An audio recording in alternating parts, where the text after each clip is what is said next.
would I do this to myself? Hello, chat. I have a lot of numbers for you today. But first, I have some backstory. I started to wonder about many of the claims made by the community that the developers don't really care about the game, that the Chinese version is more important to them, that there's too much power creeping, there's not enough patches, and they're not of good enough quality when there are patches. And I figured that there's really only one way I can look to answer these claims, and it's with numbers. So, just to put it into perspective, one video usually takes me about 1 to 2 full days to research and script, and maybe about 1 to 2 days to edit and make thumbnails and film. So let's say on average, a video takes me about 3 business days to complete, depending on the topic or how hard I'm going on editing. So far, this has taken me 4 business days just to organize the data. So I'm not usually like this, but please don't let this flop. What data am I organizing, you might ask? Every single patch ever that's ever existed, including the new one that came out 2 days ago. Why would I do this? After organizing the data and starting to work through the data I need to present and how to assess it, I quickly realized that this is way too much information for one single video. I could make a year's worth of content on this, honestly, and I could. Hi, by the way, my name is Husky, and did you know that my dissertation defense is about 1 month away, and instead of working on that, I have done this? Before I show some results, a good researcher presents their methods so that this process could potentially be replicated and the same results would be found again. It's crucial that I go over exactly what I did so you all understand how I got there and can point out inconsistencies with my methods. With that being said, please don't tell me if there are any mistakes. I will only be accepting validation. I'm kidding, but please be nice. Also, if you want to just trust me that I did everything right and it's all perfect and completely reliable information, which it is, you can skip ahead to the results and I will be leaving timestamps. So the first thing I did was I went through every single patch and I recorded what changes were made. And I did this in 2 different sheets. In the first sheet, which is this one, I recorded each Pokemon and the change that was made per year, as well as specifying if this change was a buff or a nerf or both. The second sheet, which is this sheet, so I tallied the number of each type of change that was made per year, and then I added them here. So I found that there were 10 total categories, which were the types of changes that were made. Move cooldowns, pretty self-explanatory. The move cooldowns were changed by adding or removing the time between when a Pokemon can use its move again. I included Unite move cooldowns in this section as well. Passive, again, pretty self-explanatory. The passive was changed in some way. It's important to note that if the passive cooldown was changed, I included that in this section rather than the move cooldown section because the passive is not a move. Move damage. This section concerned whether the damage associated with moves increased or decreased. This included early moves that do damage and moves 1 and 2, but not the Unite move. The Unite move, this section is where the Unite move changes in damage, buffs, or nerfs were included. Anything that was associated with the Unite move, with the exception of the cooldown and healing, was included in this section. Basic or boosted, when something was changed having to do with the basic or boosted attack, including updates to damage, range, or mechanic, was included here. The only thing that wasn't included here was attack speed, which was included in the stats. I will get to that. For healing, this has to do with how the moves heal, including the Unite move. Again, lifesteal wasn't counted here unless it's associated with a move, because again, that is a stat. CC. Next is anything associated with crowd control, any increase or decrease in stun or slow duration, knockups or knockbacks, additions or removals of CC in a Pokemon's kit, that's all here. Stats. When any changes were base stats, including attack, defense, special defense, attack speed, lifesteal, crit rate, HP, anything like that, that was included here. Move changes. This stat was kind of a catch-all of anything I couldn't fit into the categories I already have, and after doing a lot of analysis, I realized that I could have split this further to be a little bit more specific, but this is what we're running with. This includes shielding, which I probably should have lumped into healing, but I didn't, so we're gonna stick with it, as well as anything that was an update to the text of a move. The range of the move being changed, the move reworks, things like the number of charges of Spirit Shackle, anything like that. Finally, I recorded how many bug fixes a Pokemon got, but for the purposes of the analysis, I completely fell off with this, and I'm not going to be doing further analysis on the bug fixes just yet. Next, over here is where I counted a bunch of the different attributes of each of the Pokemon, including the number of times they were patched per year, the number of times each category was patched per Pokemon per year, and the number of times these categories were buffed and nerfed per category per Pokemon per year. I also counted the specific attributes of each of the categories, including the number of buffs and nerfs per category per patch, which is all here, and the average changes of the category overall. I don't know if I said the same thing twice, honestly. I could have. Now, let's get into our results. For this video, we will be discussing some of the broad findings I have, and I made a PowerPoint presentation. So let's begin. So here we go. This first chart shows the number of patches that were released per year, including bug fix patches. We see here that there were less in 2021 since the game came out in the second half of 2021. This makes sense. Otherwise, we have the same number of patches across the board, so it doesn't really look like the devs fell off at all with putting out patches pretty consistently. Moving on, our next chart here shows us the average number of Pokemon that were changed per patch. So this provides some more context to our earlier chart, where we saw that there were overall the same number of patches in 2022, 2023, and 2024. But this gives us some clarity where we see that even though there were the same number of patches, the number of changes made to Pokemon are pretty different.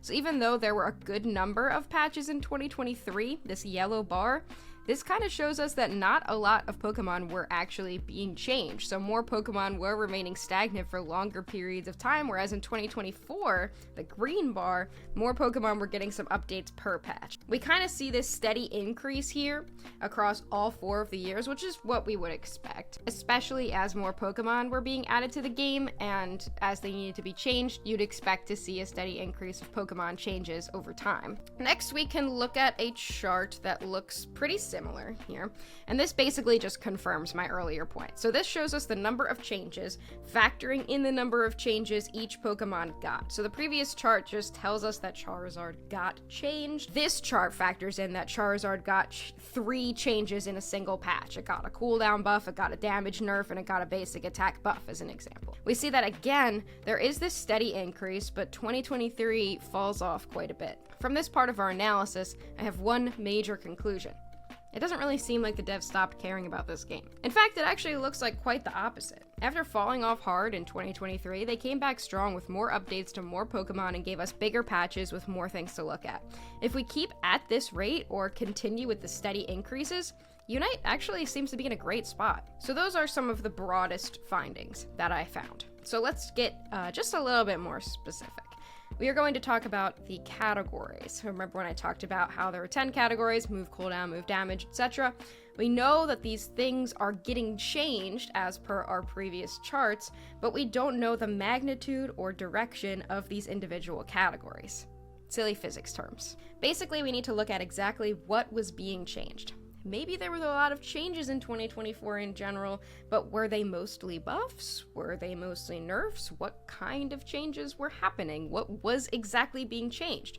So here is our overall chart. As you can see, most categories here have more buffs than nerfs, and that's a good thing. Generally, it's better to see exciting buffs that give more of a reason to play something rather than constantly tuning things down. But that also indicates that power creeping is a real possibility depending on how much these things were changed. Clearly, move cooldowns are being buffed the most, followed by move changes and move damage. One of the most interesting things here, though, is that move damage is being buffed more than it's being nerfed, but it's being nerfed close to the same amount, which to me indicates that this might be the thing that has the most tendency to get over buffed and needs more tuning back. Based on the tragic metas that we have been through, I think that this is a pretty reasonable conclusion with the data to back it up. Let's now observe this by year. So in 2021, there were a lot more buffs than nerfs, with the exception of passives, unite moves, and healing, but less than 5 changes overall in both of these categories, so it's not super important or impactful.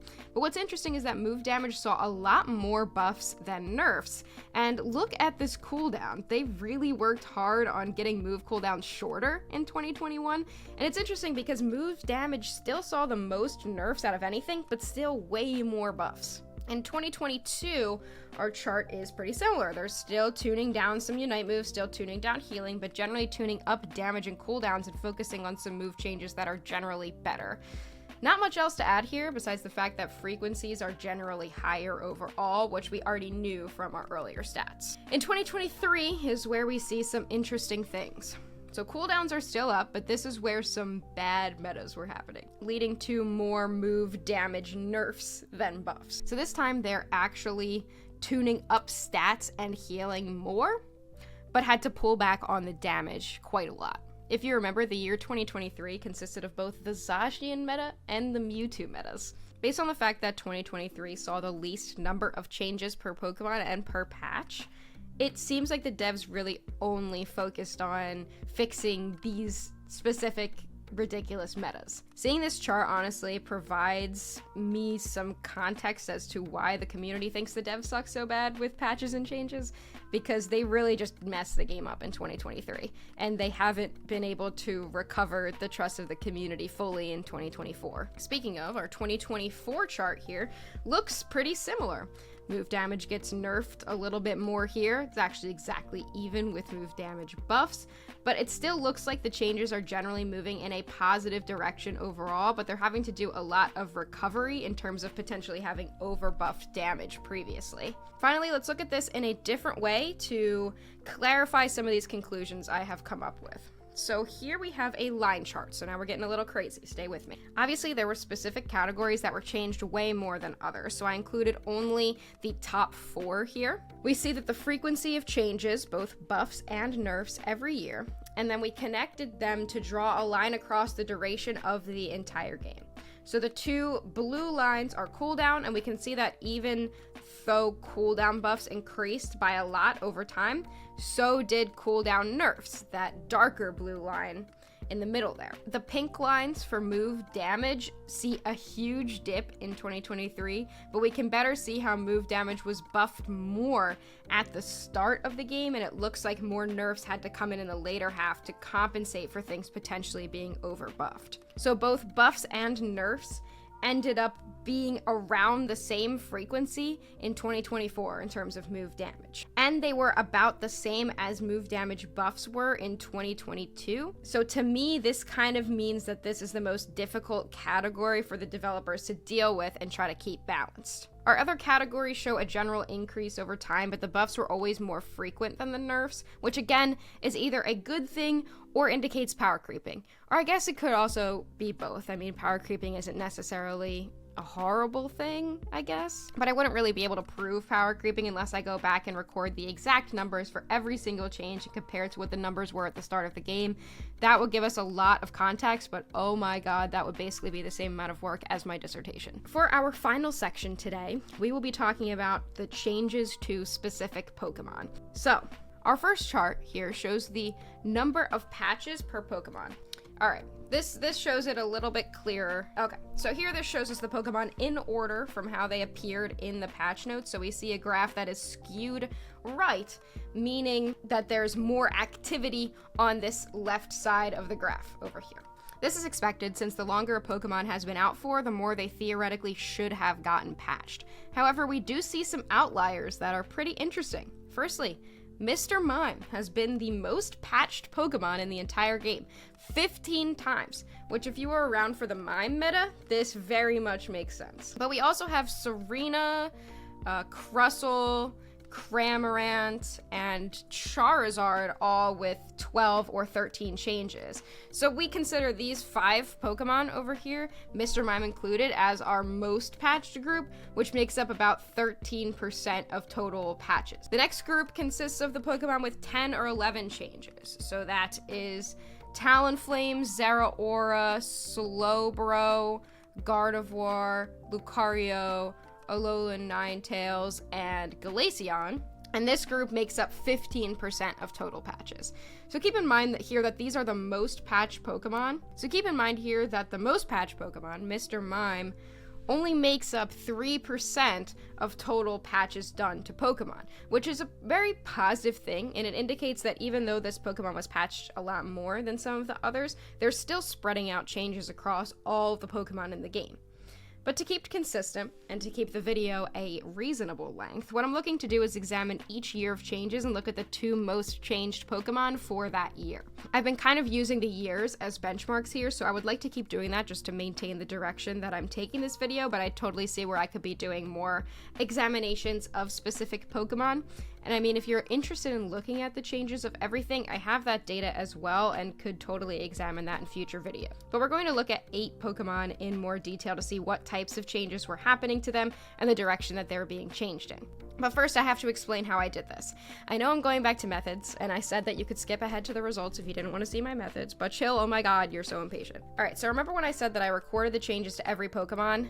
Yes, in more detail, what I did was I looked through the patch notes, and every time I saw a Pokemon getting changed, they would get added to this list. And then I checked off what changes were made based on the categories I went over earlier. So if a Pokemon got a move cooldown change, they got a check mark in that slot. If this change was a buff, it was highlighted green. If the change was a nerf, the box was highlighted red. If both a buff and a nerf happened to that category in that patch, then it was highlighted yellow.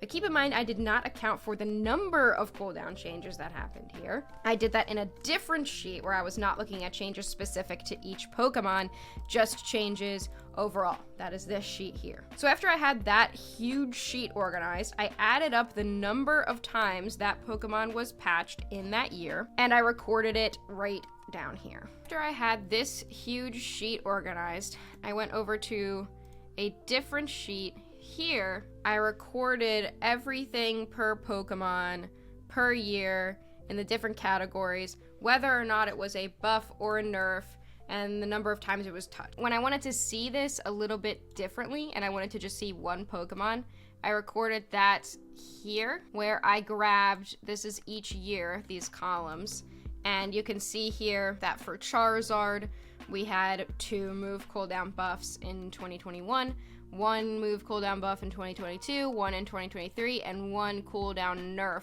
in 2024. Again, this just tracks the number of times cooldown was changed in any given patch. So if both Flare Blitz and Fire Punch were given move cooldown buffs in the same patch, that is not reflected here. I would still only count 1 move cooldown buff if it was in the same patch. I'm making it as simple as possible so that we can see these changes over time. And if I got any more in depth here, I fear I would have an aneurysm. So how I did this was I assigned a numerical value of 1 for a buff and a value of -1 for a nerf. So when something was buffed, it was +1. And when something was nerfed, it was -1. So looking at this information here, the box I have highlighted, Charizard's box, Charizard got move cooldown buffs twice in 2021, which makes this value right here 2. In 2022, as we talked about, it got 1 additional buff, meaning it gets +1 here. So now this number is 3. In 2023, as we mentioned, it got another move cooldown buff. So that is +1, gives it 4. And then we also mentioned that in 2024, it got 1 nerf. So it got a -1 here to move cooldown. That ends up with it being 3. So this gives us an idea of the direction that Charizard was being changed in over time in the move cooldowns category. And I did this for all of the categories here, as well as added the values of each year in this sum category to get an overall direction of changes for each Pokemon. So as you can see on this chart for Charizard over here, though the move damage, which is this pink line, and the basic and boosted line, which is this purple line, they both net 0 by 2024, but the overall direction of the changes, which is this black line in the middle, is positive. Basically, the conclusion here is that Charizard was buffed way more overall than it was nerfed. Hopefully you're catching my drift here, because now we're going to highlight the 2 Pokemon per year and discuss in more detail. So let's get back to our PowerPoint. So let's look at 2021 here. Here is the summary data for 2021. We have a bunch of Pokemon here with 4 changes that were done to it, but I returned to the overall sheet to grab the Pokemon of these 6 here that were patched the most overall across all of the years, because I just thought that that would give us a little bit of a better picture. And those 2 are Crustle and Gardevoir. So those are the 2 that we're going to focus on for this year. Here's 2022. This was the Mime year, so the most Pokemon changes those years were the Mr. Mime and Serena, so that's what we're going to talk about for 2022 Pokemon. In 2023, the most changed were Urshifu and Mewtwo X. Surprise, surprise. So we are going to highlight them. And in 2024, we have a few that were patched 5 times each, but we're going to talk about Delphox and Metagross instead of the Gyarados, just because Metagross had a meta in 2024, so it had to be altered a little bit more, so I wanted to focus on that one just a bit more. So let's head back to the first Pokemon that we're going to talk about, which is Crustle. Here is our Crustle chart. In the top corner, I have included the numerical values for each of the lines included on the chart, because some of them overlap and aren't able to be seen. But what we're mainly going to focus on in our discussion is these thicker black lines in the middle, which are plotted on a secondary axis, which is that right side y-axis, to showcase how it looks more overlaid on the other lines to give it kind of the look of the average number of changes over time. So if you don't understand that, it's totally fine. Just look at the black line. As we follow from 2021 to 2024 and observe the right side y-axis here, we see that Crustle has always been positive in these areas, meaning that it started out in 2021 by receiving some buffs, and then it has always been stronger than it was at its initial release. So with Crustle being one of the original Pokemon, this is sort of expected, since generally everything in that original list has had to keep up with more powerful releases that have come out, and Crustle has. So even though it gets nerfed back a little bit in 2024, we see this kind of going down from a 7 overall to a 5 overall, we still see that it has net positive. We see that the main contributors to these increases over time have been its CC and its Unite move. So this teal line here, the CC, and this red line over here, which is the Unite move. So in 2022, its CC got 2 buffs and has kept it in line with other defenders. It didn't get any more CC changes for the rest of its time. You can see that reflected over here as well. It got 2 buffs. And its Unite move got buffed in both 2023 and 2024. So we can see that again over here, got a buff here, got another buff here. In terms of nerfs, its move damage was nerfed to the point of it being net negative from its release, so we see this with a value of -1. But other than that, it's the only thing, move damage is the only thing that has been net negative for Crustle. So it seems like from this, the developers have focused on buffing Crussle's attributes that make it more like a defender, and it's become an overall more powerful Pokemon than when it was released in 2021 when the game came out. Let's now take a look at the Gardevoir. You can't see a lot going on in this graph because not much has actually changed in Gardevoir's kit, but when it has gotten changes, they have been pretty substantial. When you look at the black line, it has gotten way more powerful over the years in every single aspect, ending with an overall net positive value of 11. The next highest net positive value that we're talking about today is Crustle, which was 5. Basically, Guardy has been consistently buffed to such a degree that it is way past what it was on release. Again, this was a very early release, so we're kind of already seeing this trend of early releases being buffed pretty significantly over time, which could likely be due to more powerful things coming out and the developers needing to keep older releases in line with them. Regardless, we see 0 negative attributes of Gardevoir. We see that it was still getting buffs in 2024. And in fact, none of its changed categories remained stagnant in 2024. They all got increases. The yellow line here is also the same for move damage and stats. So it's just getting changed on the positive over and over again. Next, let's take a look at Mr. Mime. So this chart is honestly pretty wild. I mean, look at this thing. This is our first net negative. It was actually buffed very slightly in 2021. And then from there, it has just been net nerfed over and over again. They buffed it hard enough in 2022. We see the Unite move getting a buff here. We see the move change getting some buffs here, a good amount of buffs in 2022 actually. And those buffs in 2022 were so bad in terms of being over buffed that they had to overcompensate so hard that it still had a net negative value in 2022, and they kept nerfing it into the ground into 2023 until finally they gave it just a little bit back in 2024. But still, it has an overall net negative value of -4. Basically, this just means it's gotten more nerfs than buffs over the years, and we especially see this with the damage just getting absolutely gutted. And I would say that Mime is still pretty powerful, but this kind of just goes to show what has to happen after something is over buffed so hard like Mime was during its meta in 2022. Now let's take a look at Serena.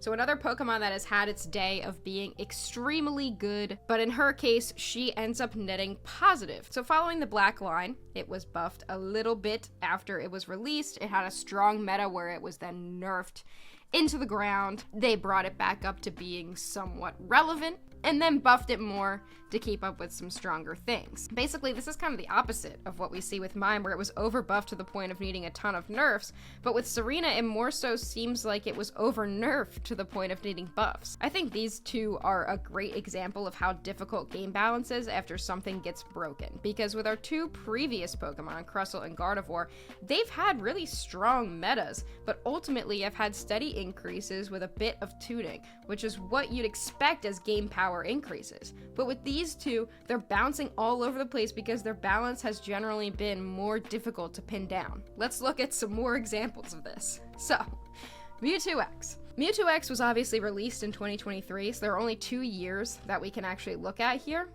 And even in that time, it's so clear how badly Timmy messed up this thing. It has net decreased in everything since its release, so badly that its net value in 2024 is a -11, a complete opposite of Gardevoir. It was so unbelievably broken that they have had to nerf it 11 times over the past 2 years to get it to make sense.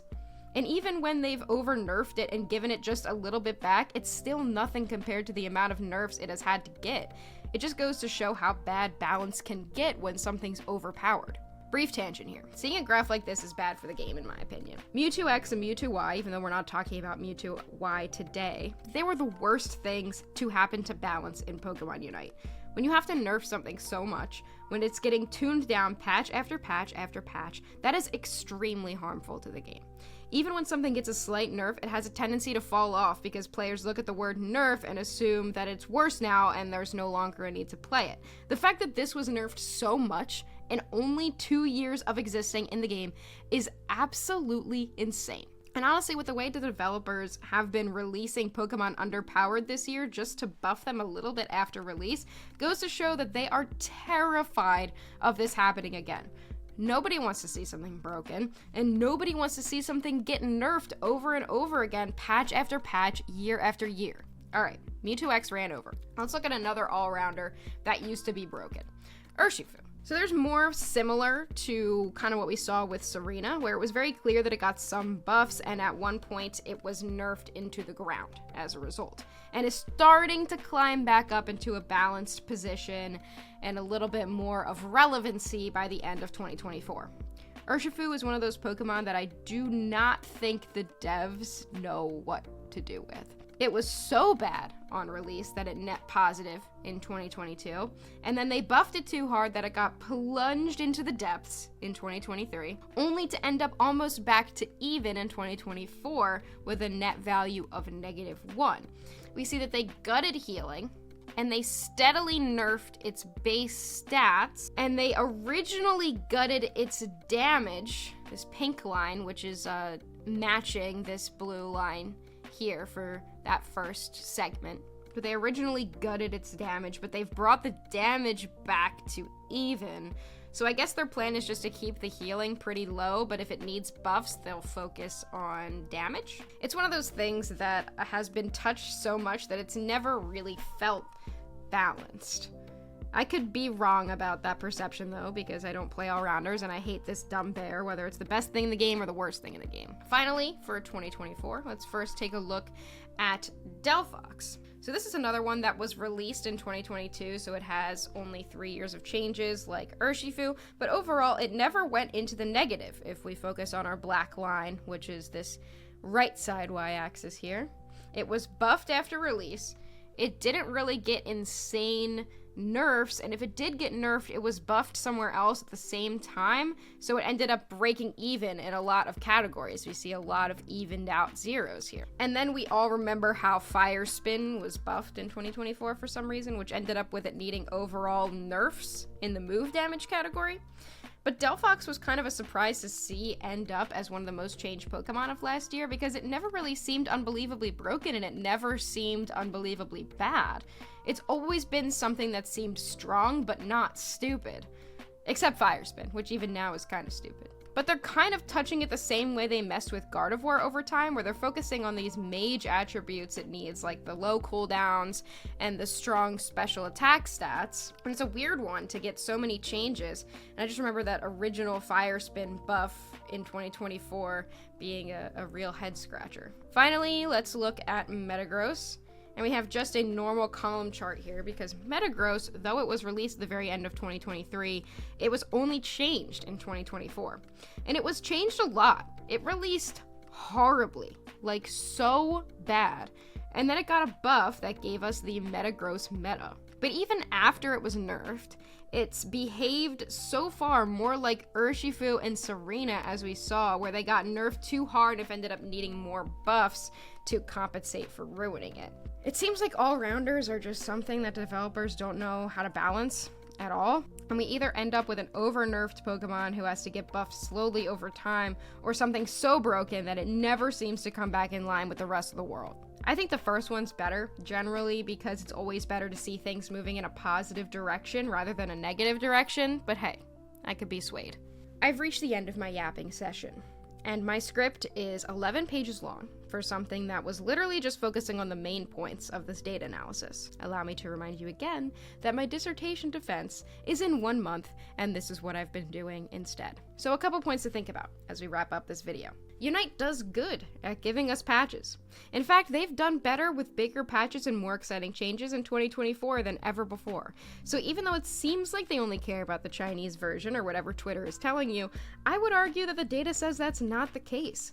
The devs are still here, and they are still putting work into this game. Our next point is also positive, that generally patches consist of more buffs than nerfs, giving reasons for different Pokemon to be played and different strategies to be used. Another positive is that even Pokemon released at the beginning are still being touched. Generally, there aren't Pokemon who have been forgotten by the developers, and they're still working on every single thing.